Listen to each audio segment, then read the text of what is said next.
Chris, they can hear that you unmuted early. I knew that. Welcome, everybody. My name is Dylan, and I'm coming to you live from Codename Entertainment's beautiful, isolated, constantly Lysoled streaming closet in Victoria, BC, Canada. Shout-outs to Jay, who is helping to co-moderate, co-produce the show with us, as well as Erica, who is mentoring them along. And I'm just going to get right to it. My guest today is Chris Dupuis, so let's talk about what's coming to Idle Champions. Hey, buddy. Wait, I had to unmute. Of course you did. How you doing, man? I'm good. I'm good. You know, 2 nights in a row with some sleep is way better than nights in a row with none sleep. I agree. Yeah. So, but otherwise, just kind of excited to start talking about Icewind Dale finally, because it's been a while. Yeah, we've been looking forward to talking about this since, I don't know, mid last year. It's been a long time coming. We're super excited that the veil has been lifted and we can talk about Icewind Dale and Rime of the Frostmaiden, or at least talk about the things that people talked about earlier. Yeah. Well, that's one of the reasons. In case anybody doesn't know, I'm probably a lot louder than Chris because I'm way closer to my mic. One of the reasons we watch the reveal stream is because we want to know what actually gets revealed, so that we don't accidentally talk about something that hasn't been revealed yet, which is totally unfair. So yeah, it's just kind of, it is what it is. We saw and heard them talk a bit about Oral. We heard, we learned a little bit about, the setting. And we also got to see some really cool stuff related to other D&D products in the setting that are coming out, including that comic series, At the Spine of the World, I think it was called. Which we were also like, ooh, we're excited to see. So, yeah. You need to turn up the gain on your microphone a little bit, Chris. I will do that. Yeah, ever so slightly, because the audio sounds good to me, but the chat is saying that it's not loud enough. So, bum, bum, bum, bum. Is that better? I will wait and let chat say. Let's wait 7 seconds to find out. Yeah. I can.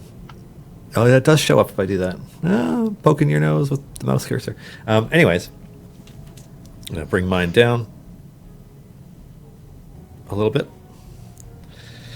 Oh, in-studio guests were so much easier. Do you remember those? Right? Remember when we used to sit right next to each other? Yeah. I mean, it was weird, but, it's weirder now. Anyways, I think one of the things... What's that? Sorry, go ahead. I'm just going to say I'm going to try to speak up because I can't find the setting that I need. Okay. It's funny because it sounds really great through Zoom, so I'm not sure why it's so quiet. But technologies are things. So I guess the obvious first question is, when will Icewind Dale: Rime of the Frostmaiden arrive in Idle Champions? Soon. No. The book is set to come out later this summer. We're gonna be launching our first Avalanche adventure later this summer. Okay. And I guess what can players expect to see from it? Snow. Yeah, more snow effects. Totally. We're just gonna turn the snow up to 11. It's like white background everywhere. Alexis is gonna be really excited about the background list. No, they can expect a lot of unknowns, a lot of not knowing where we're going, not knowing what's around the next corner, not knowing if we can trust some of our party members. So there's going to be a lot of uh, sort of tension because the whole of Ten Towns is just taken over by this storm, and it yeah, it's there's gonna be a lot of as opposed to normally where we know where we're going, we know what we're gonna encounter sometimes. Um, there's going to be a lot of unknowns here because the storm has taken over everything. Everyone's just trying to survive, and I'm super excited about it. Okay. It's funny. It's also hard to try and ask questions that aren't going to lead you into answers that spoil things that we're not supposed to talk about yet. So I'm just not really sure how deeply we can get into Rime of the Frost Maiden at this point. Well, Yeah. why don't we start by talking about our first dip into Rime of the Frost Maiden, which is our baby snowy owl bear, which I've noticed you don't have in your current formation. Yeah, it's almost like the dev accounts didn't get it credited. Um, But I'm not going to complain about it. I'm not too worried about it. Bladed Dragon's like asking us, so this sounds like it'll be a new campaign, not an addition to a current one. no, no. So it will be a new campaign. It'll have its own button. It'll have its own campaign track with its own deity, and the the adventures that are sort of truncated and added to other campaigns, that's going to be mostly for the Grand Tour, and that's going to be the way that we experience past stories. Because, as you know, we launched in 2017, and Fifth Edition had already been out for a few years. So there's a bunch of books that we haven't even touched on. Mm-hmm. So just like we went back to Barovia in Curse of Strahd, there are going to be other books that we're going to go back to, Are we and gonna? that would be limited to Grand Tour. Yeah. So are we gonna do like Storm King's Thunder type stuff, or Horde of the Dragon Queen, or Ghosts of Saltmarsh? I don't know. I mean, actually, is Saltmarsh even in the Sword Coast? I don't think it is. Um, is that kind of what you're suggesting? Yeah, yeah. Previous past books, any of those are sort of targets. Looking for opportunities where it sort of fits into the theme of the newer books we're talking about, the throwbacks to the older books, and just to mix things up. It's fun to go back and revisit those old stories and maybe take it a little different direction than maybe I might have encountered it during my TRPG game. Okay. I'm trying to think of, because I know that you're going to be on the Beetle and Grimm stream later today. I am at Is there 4 o'clock. anything? Is there anything from that you can preview talking about now? Well, I will have some spoilers to reveal at on Beetle and Grimm at 4 o'clock, which I believe is twitch.tv/Beetle and Grimm's. Or no, we should probably confirm that. Or Beetle Grimm? Yeah. But I'm going to be there to talk about some spoilers and some fun stuff you might expect from the Idle Champions crew in the Rime of the Frostmaiden box from Beetle and Grimm this year. Okay. It's Beetle and Grimm's. Margaret found it. Nice. Somebody's asking what hero is summoning things running across the screen right now. I'm not seeing it though. I'm not even. To be honest, I'm not even looking at the adventure.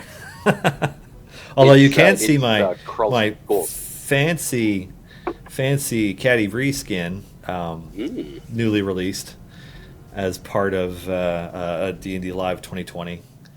Newly released and was almost missed because we didn't want to upload it early and give away the idea that it was a snow setting. So we held off on uploading her till last night. Yeah. Is there anything else that we can talk about that's coming related to Rime of the Frost Maiden in advance? Well, we've got the Baby Snowy Owlbear, which is benefiting Red Nose Day charity through July 1st. Let's see. Avalanche stuff in advance. I mean, there's all of that is going to be more towards September. I hesitate to really spoil too much of that right now. Why don't we talk a little bit about what the summer looks like for Idle Champions? Because, like you said, this is it's really hard to talk about Avalanche because the Avalanche was the code name of the book, which is how we've been referring to it for the past year. Um, but yeah, I got to be honest. We were watching with rapt excitement, just like most of the other players were, because We want to know what really, they're talking yeah, about. we were Yeah. really excited about what they're talking about, and what parts of the story that we can really preview ahead of time. But I'll have a little bit more from a spoiler standpoint on Beetle and Grimm's at 4. I think also a part of it is like as a D&D licensee, obviously we get access to some stuff in advance so that we can develop things in time to coincide with launches. But some of that planning stuff that we get isn't entirely made up of stuff that ends up in a final product. Some of it is ideas that they're still putting together and some other things. So we want to make sure that we're not going to also potentially talk about something that may not even be in the book in the end. Because sometimes things end up on the cutting room floor. Yep, and that's the benefit of working so closely with Wizards of the Coast is we do get some of that early info, and we can start thinking, we can start planning, we can start prepping for the next 4, 6, 9, 12 months. Mm-hmm. But we do need to be careful about what we reveal before the book comes out. Mm-hmm.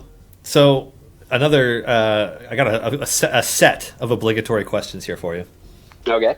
First up, and this kind of lines up with talking a bit about the summer, and I don't know how much of it we actually want to spoil, but players would love to know more about multi-adventure mode and Modron automation, when we're going to do more champion balancing, when we're going to release additional familiars for gems, among other things. Is there anything on those topics that we want to talk about right now?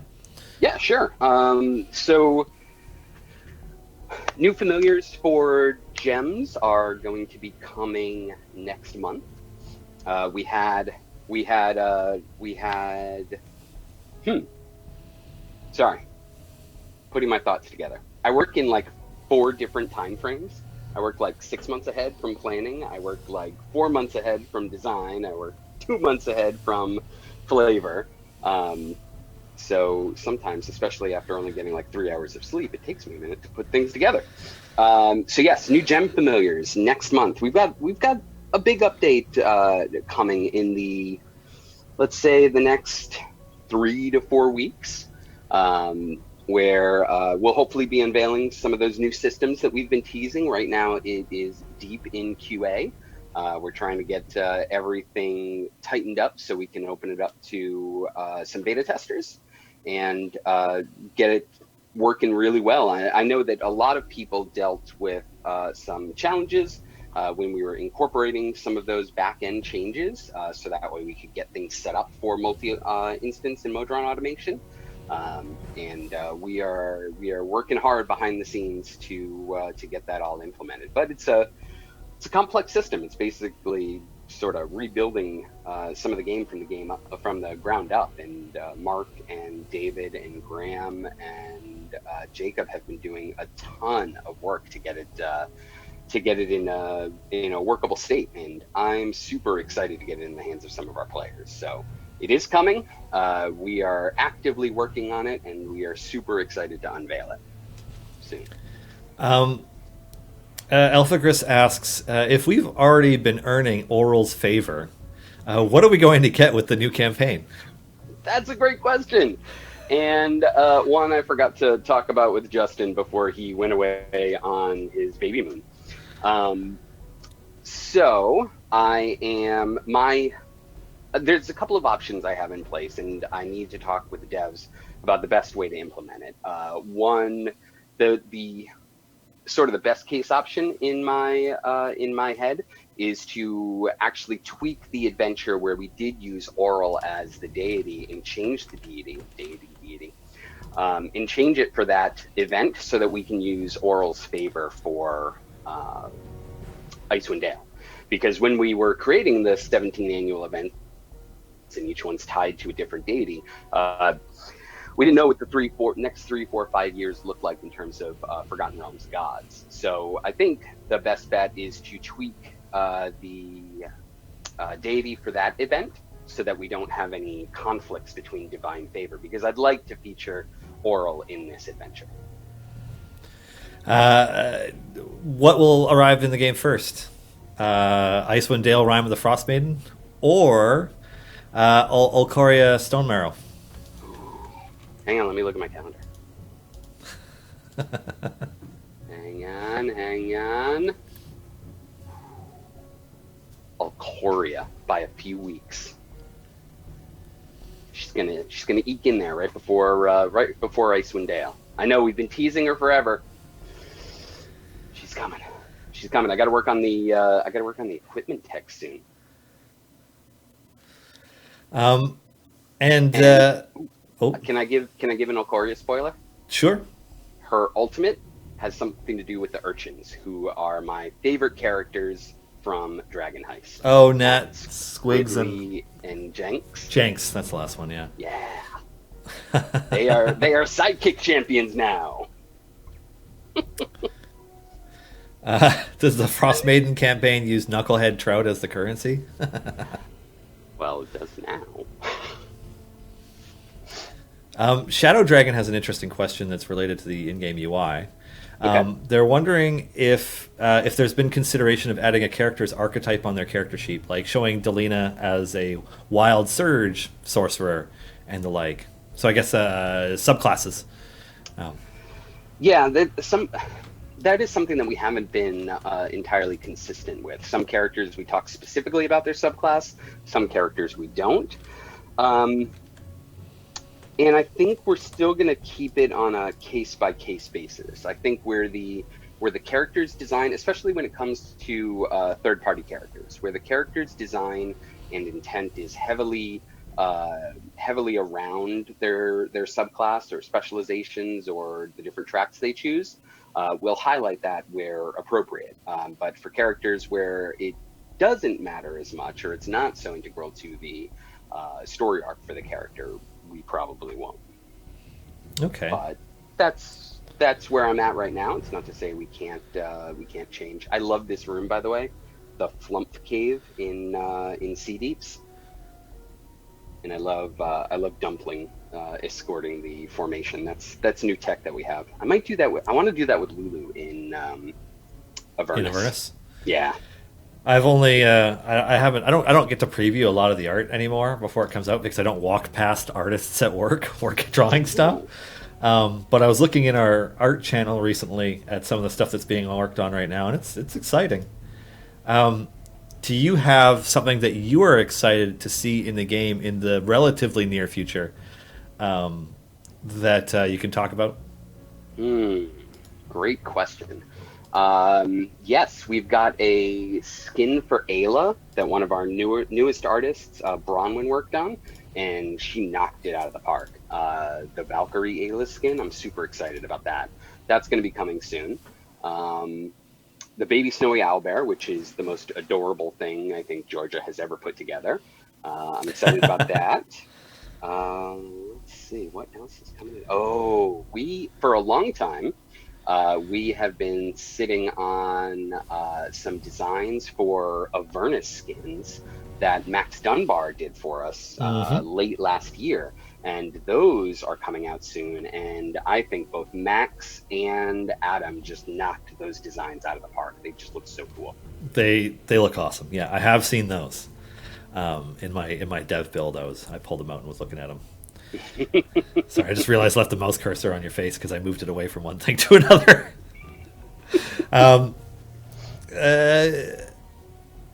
Hectic Llama Boxer would like to know if we would ever consider doing things like making familiars do tricks or do something more active, and they're referencing D&D Online. But then there's also a conversation about having them fight like Pokemon. So I guess the question is, like, do we have plans to do anything more with familiars? From an animation standpoint, not at the moment in terms of doing tricks.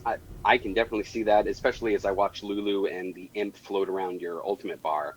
I could definitely see them doing random movements floating around like that. That'd be super cool. Hmm. But that would need to use up some artist cycles, which we don't really have at the moment.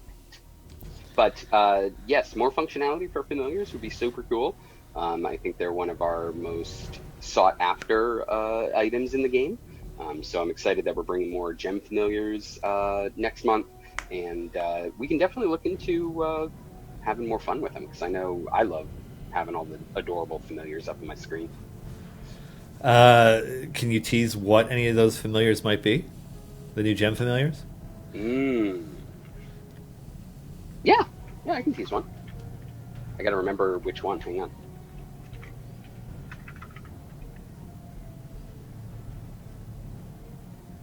So while I'm looking this up real quick, how's your daughter doing? Just good. Yeah, Teasing, you know. yeah. It's what happens.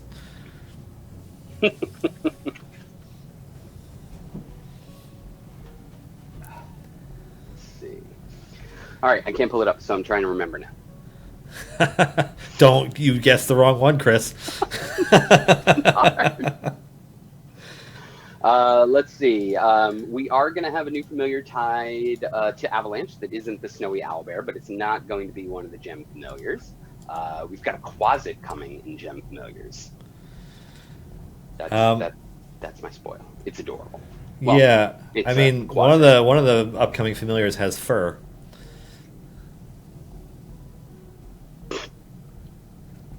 Yes. That's as far as I want to go without actually just saying, because then it's too obvious what it is.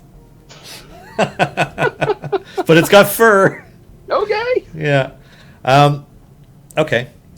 Valorial is kind of commenting on the fact that the game has a lot of good aligned characters and not nearly as many neutral or evil aligned characters. That's an excellent bit of feedback, and that's definitely something that we've noticed.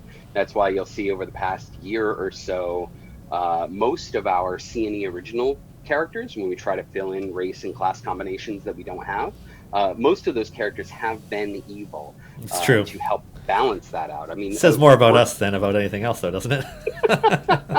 I think honestly, I think it says more about the hopes and dreams of D&D streamers. I think most of them are chaotic good because they want to make their own decisions, but they also know that they're the heroes of this story.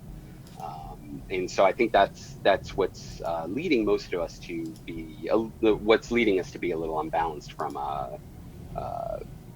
uh, from a alignment standpoint. uh, okay, so back to But yes. the subclass mentioning. What about the idea of having multiple affiliations for champions? Because like, there's a very good example in slot 12 with our core characters. You know, a certain Force Grey affiliated character who is also affiliated to other groups. Um, do Other we have groups plans who to do anything like that? uh, multiple affiliations is something I've been thinking about. It is something that we have to deal with carefully because that obviously takes into account a bunch of different balance changes and a bunch of different meta changes. But that's not something I'd be against, especially as we start talking about a certain Minotaur character. That also answers another question. Two birds, one stone. Yeah. Joshua wants to know if we're going to open up the game to any other IPs like Idle Champions of Pathfinder or Idle Champions of World of Warcraft. Um, No, this is a Dungeons and Dragons game. yeah. Specifically, a Forgotten Realms focused D&D game. I want Dark Sun to come back just as much as the next person, but it's not something that's tied to this game really. I know there's some like slight exceptions because planes walking, plane shifting, etc. is a part of the story, the lore of D&D, but yeah, Well, yeah, And that's also where working with Wizards has been great because they've allowed us to bring in characters from other planes, and I think Hmm. that speaks a lot to the vision of D&D as they continue to talk about all the different planes in the multiverse. Somebody's asking about bringing back Kender and talking about Dragonlance. It's like, no, Kryn is not one of the places we're likely to see a character come from in this game ever. But we do have at least one more character on our schedule for the year who is not from Forgotten Realms originally. That's true, we do. Hmm. We have two, maybe three this year. Omnic Sage would like to know anything that we can tell them about gem pricing for the new familiars. Um, Assuming that gem pricing is even finalized for it. Gem pricing is not finalized. I will say that I have a draft um, that has not been final approved yet, but as we add more gem familiars, um, we are looking at the cost arc. Um, and then somebody's asking outright, will Torgar Steelfist be coming to the game? Torgar Steelfist, the bodyguard of Archon the Cruel, will be coming both to the game as a champion and as an NPC in Descent, which I just wrote last night, which is pretty cool because now I get to talk to Joe Manganello and say, hey, what do you think about this idea? Um, Somebody is wondering whether or not we will ever have a short tank. Yes. I guess a size small tank might be a better way to put it, given. Yeah. I'm actually wondering about the tags on a character in my head that may be small and may not be a tank. But yes, we will I have a think small I know tank who you're because thinking those are about, hilarious. and they should qualify as short, even if they're not technically short. Yeah, even if they're Anyways, not short right now. yeah. Um, so yeah, we're getting some follow up questions asking about Icewind Dale. Late summer, we want to make sure that as we get closer to the release of the actual physical book, that we don't release too early related to it because we don't want to spoil anything before people have an opportunity to look into it if that's what they want to do. I mean, obviously, any adventures we put in the game are going to be our version of a story told through that campaign, which can results may vary wildly from what other people end up doing with that book. Um, but yeah, it's coming late summer. Speaking of results may end wildly, I was working on the Descent campaign, and for about half an hour last night, I had an arc where Thavius Krieg was actually the mastermind of everything. Oh yeah, Yeah. I'm like, wait, no, no, that just doesn't track. yeah. I don't want to spoil any of the stuff that's in that book, but it doesn't track. It was going to be a fun twist, though. Yeah, yeah, yeah. I'm still trying to convince you to add a certain character to the game out of that whole storyline. Um, and I'll keep poking you about it, but I don't want to talk about it on stream because I don't want people to get excited about something that might not happen. No, I will. I will say about that character. I am thinking about them, but our discussion did give me an amazing story beat for the Descent campaign that I'm super excited about. And in 6 or 7 months, when that comes out, we'll tell you what that was. Let's see. Will we see any of the year two champion rebalance this year?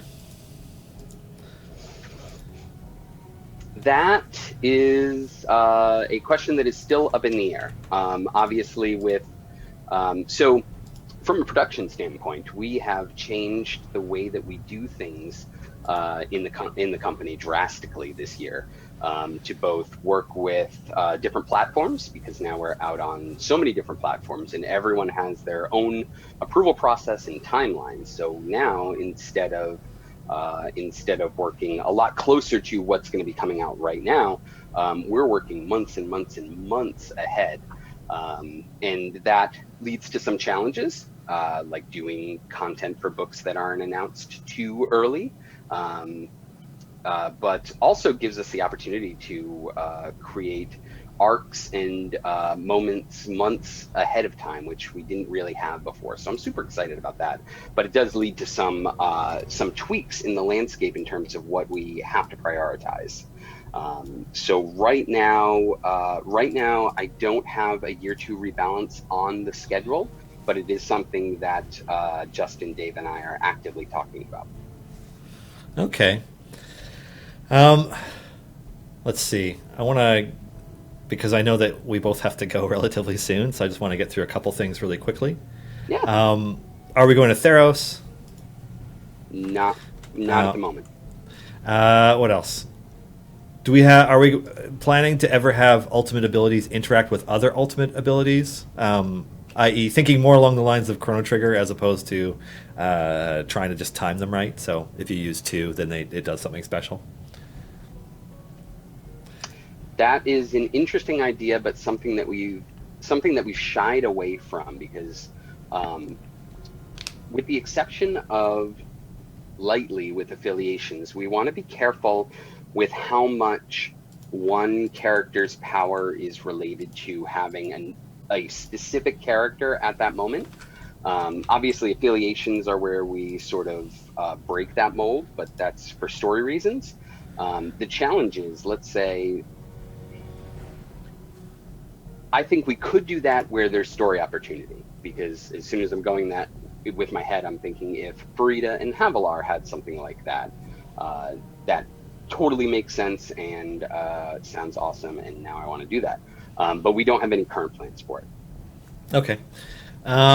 Let's see. There's a bunch of questions that I know we can't answer. Sorry if I'm skipping them quickly. Let's see. Besides Archon, will there be any other tanks that are not also a support, like a pure tank? Where the design would allow and would require that or call for that, I think we could.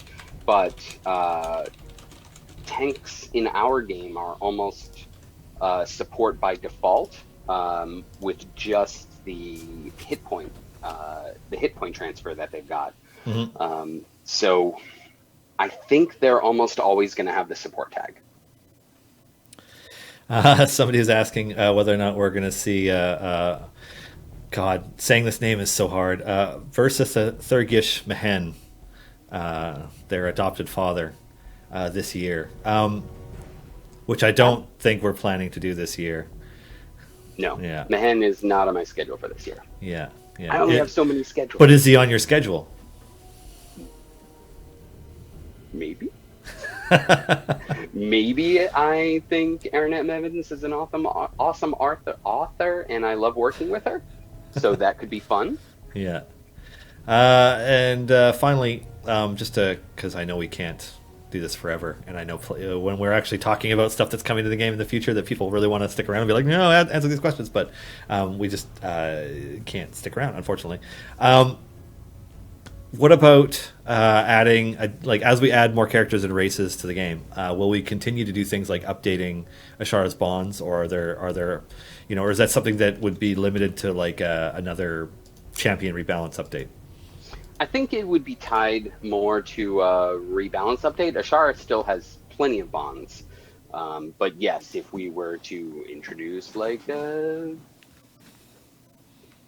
I don't know, like a race from Theros or something, that may require an update. But we would do it more as a rebalance as opposed to a one-off with a character release. Okay. And what about gnomes? When are we gonna have a gnome We champion? got to know him. His name's Zorbu. He's in slot 12. He's the best. Yeah, I guess we also have Stokey. But Yeah. more gnomes. When are we gonna have more gnomes? Later. People are all on the small size champions this year. Kenku? Question mark. Yeah, Kenku would be cool, and that's where our C&E characters come in. We can pull from those races that aren't as popular as player characters, but is super interesting from a diversity standpoint. It's like I want to have all the different races. I want to have all the different classes. but they just keep releasing more. Okay, and then we should probably wrap it up. So, how many spoilers can you fit into the next 30 seconds? Oh my god. Why didn't you prepare me for this? Let's Because it's see. more fun if I don't. Oh, Jesus, you're going to get me in so much trouble. Retirement sale coming up because we are bringing out a whole bunch of new DLC for year 4. Oh my gosh, year 4. So we're going to have a retirement sale coming up in August, and new DLC after that. And don't forget to pick up your Snowy Owlbear for Red Nose Day. Yay!